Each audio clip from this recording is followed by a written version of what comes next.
I am B101, and I will be performing a monologue from The Star-Spangled Girl, Act 1, Scene 2, by Neil Simon. Thank you. Do you know what Norman is doing? Do you know what he's doing now? He is mopping my kitchen floor. And I don't want my floor mopped because I waxed it last night, and now he's mopping up all the wax, don't you understand? He has illegally entered my apartment and criminally mopped my floor. Aren't you going to do anything except stand there? Calm down. Of course, I just have to make one call. May I use your phone? Thank you. I don't have one of my own.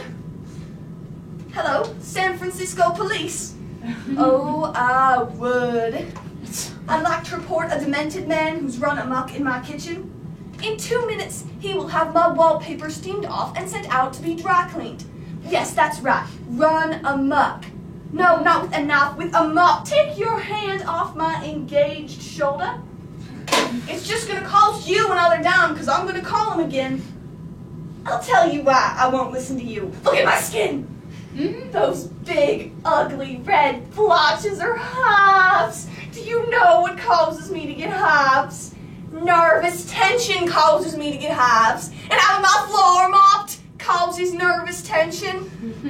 I'm breaking out in big red blotches and I'm losing my hair, and I'll have a date with my fiancé tomorrow night. And I'm going to look like a little old man with the measles. And you have the gall to ask me for time. If Norman gives you gray hair, I fail to notice it. Gray eyelashes on a man are not as noticeable as a receding hairline is on a girl. Do you like my hair? I'm glad, because a lot of it has fallen on your floor. And if Norman is not out of my apartment in 5 seconds, a lot of his blood is going to be on my floor. I'm going to start counting before I call again. Sure, go ahead and tell me about Norman Cornell. I'm not doing anything but counting. 1, 2, 3. I have not read anything of his except an Italian mash note in my grocery basket. 4, 5. I'm using the phone. If I have to scream, I'll scream. Police! Somebody get the police! Not panic, that's easy for you to say. He's not flushing your cat into the San Francisco Bay. Give me that phone. Do you let me call the police or I'll smash everything in your house, starting with the dishes. I'm calling the police and then I won't need trouble from you. Or are you gonna let me call the police? But, Mr. Hobart, all right, Mr. Hobart.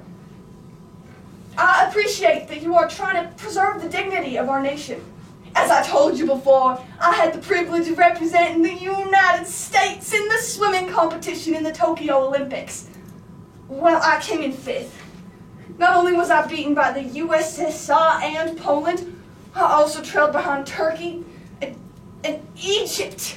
You can imagine how I felt, representing the greatest nation on earth, coming in 6 seconds behind a little fat girl who was raised in the desert. Since the day I disgraced them, I have not been back to my home in Hunnicut. You don't know Hunnicut? In our schools, we sing all 4 stanzas of the Star-Spangled Banner. Our principal wrote a 4th one. Since the day I disgraced them, since my black day in Tokyo, I have made a new life for myself, one that I do not wish to jeopardize. I have found a nice job teaching children to swim at the YWCA. It doesn't pay much, but it keeps me wet. My parents, bless them, come up to visit twice a year from Hunnicut. And most important, I have met, fallen in love with, and intend to marry First Lieutenant Bert Fenneman of the United States Marines. Aww. Except he's not gonna marry me if he finds that wax-mopping, cat-drowning lunatic in my house.